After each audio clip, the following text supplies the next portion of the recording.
বহু বছর আগের কথা। এক শহরে গরিব মিল মালিক বাস করত। তার ৩ ছেলে ছিল।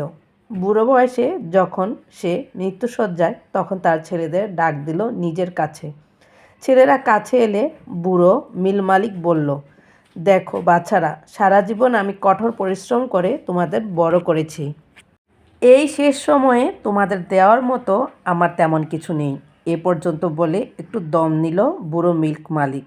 তারপর আবার বলতে শুরু করলো, বড় ছেলেকে আমি আমার পুরনো মিল দান করে গেলাম। মেজো ছেলে পাবে আমার বুড়ো গাদা, আর ছোট ছেলে হবে আমার বেড়াল পুষির মালিক।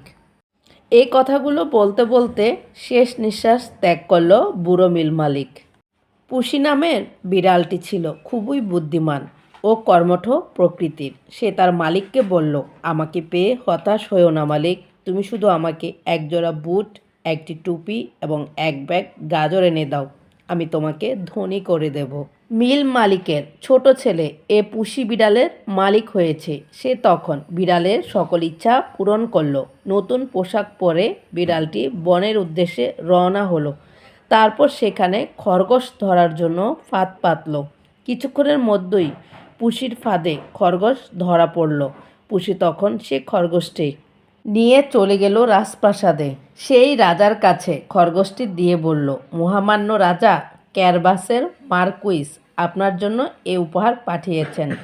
ক্যারাবাসের মার্কুইস কে তা রাজা জানেন না, কিন্তু এ ধরনের উপহার পেয়ে তিনি খুবই আনন্দিত হলেন, তাই কোনো প্রশ্ন করলেন না। তারপর থেকে পুষি প্রতিদিন একটি করে উপহার রাজার জন্য নিয়ে যেতে লাগলো। রাজারও উপহার পেয়ে দারুণভাবে খুশি। একদিন উপহার নিয়ে রাজপ্রাসাদের গিয়ে পুষি শুনতে পেল রাজা তার কন্যাকে বলছে এখন তার ঘোড়ায় চড়ে নদীর ধারে বেড়াতে যাবেন। সাথে সাথে পুষি তার মালিককে গিয়ে বলল, প্রিয় মালিক, যদি তুমি তোমার ভাগ্য তৈরি করতে চাও তাহলে ছুটে গিয়ে নদীতে নেমে পড়ো, তারপর বাকিটুকু আমার উপর ছেড়ে দাও। পুষির কথা মতো ছেলেটি দৌড়ে গিয়ে নদীর পানিতে ঝাঁপিয়ে পড়ল। কিছুক্ষণের মধ্যেই রাজকীয় ঘোড়ার বহর নদীর সেই পাড় দিয়ে যাওয়া শুরু করলো। তখন পুষি চিৎকার জুড়ে দিল, বাঁচাও বাঁচাও, ক্যারাবাসের মার্কুইসকে বাঁচাও, দস্যুরা তার সব কিছু ডাকাতি করে নিয়েছে, তারপর তাকে পানিতে ফেলে দিয়েছে, সে সাঁতার জানে না, তাকে দয়া করে বাঁচাও। পুষিকে দেখেই রাজা চিনতে পারলেন, তাই ছেলেটিকে বাঁচানোর জন্য সাথে সাথে তার রক্ষীদের নির্দেশ দিলেন। রক্ষীরা রাজার আদেশ করলো এবং ছেলেটিকে পানির ওপর তুলে নিয়ে এলো। তারপর ভেজা জামাকাপড় বদল করার জন্য তাকে দেয়া হলো রাজকীয় পোশাক। সে পোশাক পরার পর তাকে বেশ জাঁকজমকপূর্ণ রাজকুমার বলেই মনে হচ্ছিল।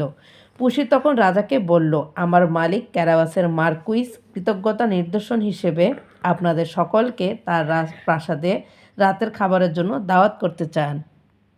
ছেলেটির তো কোনো প্রাসাদ ছিল না, কিন্তু পুষি বুদ্ধি করে তাদের সকলকে একটি প্রাসাদের কাছে নিয়ে এলো। সেখানে আসে কেউ জানে না প্রাসাদটি আসলে এক দুষ্ট রাক্ষসের। সুতরাং পুষিকে এরপর অনেক কিছু করতে হলো। সে দৌড়ে চলে এলো রাজার ঘোড়ার বহরের কাছে, যারা তখনও সারির শেষ দিকে আছে। সেখানকার কর্মীদের সাথে কি যেন কথা বলল। আসলে পুষি কর্মীদের বলেছিল, তোমরা কি জানো এই প্রাসাদের মালিক হলেন ক্যারাবাসের মার্কুইস। কর্মীদের সকলে ভাবল, একটা বিড়াল যখন বিষয়টা জানে তাহলে তারাই বা জানবে না কেন। তারা সাথে সাথে বলে উঠল, নিশ্চয়ই জানি এই প্রাসাদের মালিক ক্যারাবাসের মার্কুইস। তখন পুষি বলল, ঠিক আছে, তাহলে রাজা যদি জিজ্ঞেস করেন এই প্রাসাদ এবং আশেপাশের সমস্ত জমির মালিককে, তাহলে তোমরা বলো ক্যারাবাসের মার্কুইস। কর্মীরা সকলে মাথা নেড়ে সম্মত হলো। এরপর পুষি গেল প্রাসাদের ভেতরে। রাজার বহর প্রাসাদের বাইরে অপেক্ষা করতে লাগলো। পুষি প্রাসাদের ভেতরে গিয়ে রাক্ষসের সাথে দেখা করলো। তারপর অমায়িকভাবে বলল, হে মহামান্য, আপনাকে অভিনন্দন জানাই। আমি শুনেছি আপনার অসাধারণ ও আশ্চর্যজনক ক্ষমতা আছে। তা যদি সত্যি হয়ে থাকে তাহলে নিশ্চয়ই আপনি নিজেকে যে কোনো প্রাণীতে রূপান্তর করতে পারেন।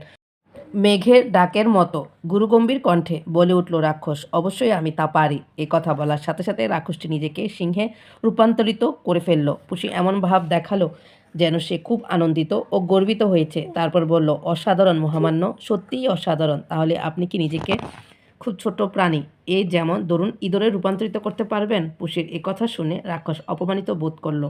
তবে সেই সাথে পুষির ছুড়ে দেয়া এ ফাঁদে পা রাখল সে। নিমিষের মধ্যে নিজেকে রূপান্তরিত করলো ছোট্ট ইঁদুরে। পুষি এ সুযোগের অপেক্ষা ছিল। বেড়ালের সামনে ইঁদুর থাকলে যা হয় তাই ঘটল।